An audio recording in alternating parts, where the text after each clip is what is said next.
This channel does not promote any violent, harmful, or illegal activities. All content provided by this channel is meant for an educational purpose only. এদিকে রাষ্ট্রপতিকে লেখা যে চিঠি, সেই চিঠিতে দুর্নীতির কথাও বলেছেন আন্দোলনকারী চিকিৎসকরা। এই দুর্নীতির আঁতুড়ঘর কি আরজিকর? তিলোত্তমার ধর্ষণ খুনের পর আরজিকরের প্রাক্তনী ইন্টার্ন থেকে জুনিয়র ডাক্তাররা প্রাক্তন অধ্যক্ষ সন্দীপ ঘোষের বিরুদ্ধে একের পর এক আটকে ওঠার মতো অভিযোগ তুলেছেন। দিনে দুবার ব্যবহার করো স্টপেজ ক্রিম আর নিজেকে রাখো evergreen Keya Seth aroma therapy stoppage cream আর খুঁজে পাও নতুন আমিকে। ফেল করিয়ে পড়ুয়াদের ভবিষ্যৎ নিয়ে ছিনিমিনি খেলার ভয়ঙ্কর সব অভিযোগ। এর মধ্যেই সন্দীপের শালিকার বাড়ি থেকে উদ্ধার ডাক্তারি পরীক্ষার উত্তরপত্র। আচ্ছা, সন্দীপের শালিকার বাড়িতে উত্তরপত্র কিভাবে পৌঁছলো জানতে সন্দীপের শালিকা অর্পিতা বেরাকে তলব করেছে ইডি।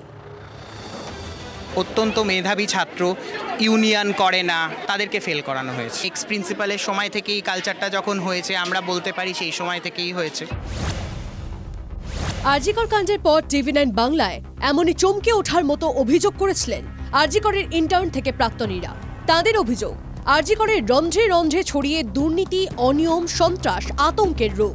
পাশ ফেলে প্রভাব খাটানো থেকে হাউস স্টাফ চিপ বিক্রি। প্রাক্তন অধ্যক্ষ সন্দীপ ঘোষের আমলে আরজিকর হয়ে ওঠে দুর্নীতির আঁতুড়ঘর।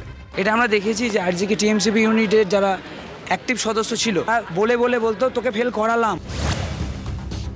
ক্ষোভ বিক্ষোভের মাঝেই আরজিকরের দুর্নীতি নিয়ে সন্দীপ ঘোষের বিরুদ্ধে তদন্ত চালাচ্ছে এনফোর্সমেন্ট ডিরেক্টরেট। সন্দীপের চন্দননগরের বাড়িতে যান তদন্তকারী অফিসাররা।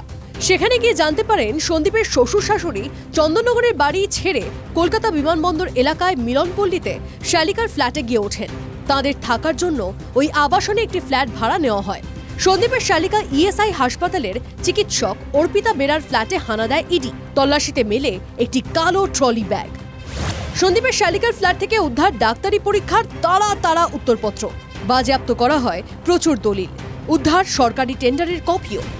আরজিকরের পরীক্ষার উত্তরপত্র সন্দীপের শালিকার ফ্ল্যাটে কিভাবে গেল? উত্তর পেতে শালিকা অর্পিতা বেরাকে তলব করেছে ইডি। আরজিকরে সব দুর্নীতির অভিযোগই তদন্তের আওতায় আনা উচিত বলে মনে করছেন আন্দোলনকারী ডাক্তাররা।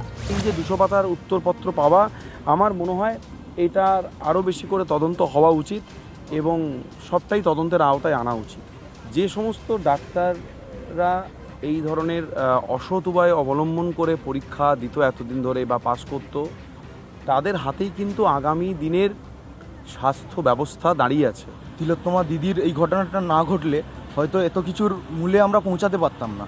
এই ঘটনার ফলে যে তদন্ত হচ্ছে, তার সঠিক তদন্ত হলে তার মূলে আমরা পৌঁছাতে পারবো। তদন্ত চলছে, সেটা দিয়ে যদি প্রমাণ করা যায় তাহলে তার ক্ষেত্রে যে কেসগুলো আছে সেটা আরও স্ট্রং হবে এবং সেই যে দুর্নীতিটা চলছে সেটাকে তার গড়া থেকে উপরে ফেলতে পারবো বলে আমরা আশা রাখছি।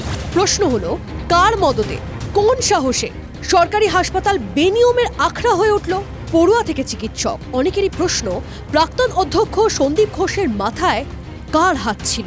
আন্দোলনকারী চিকিৎসকদের দাবি, কেন্দ্রীয় সংস্থার নিরপেক্ষ তদন্তের মধ্যে দিয়ে এইসব উত্তর সামনে আসুক। দুর্নীতিমুক্ত হোক সরকারি হাসপাতাল। সিজার মন্ডলের রিপোর্ট, টিভি9 বাংলা।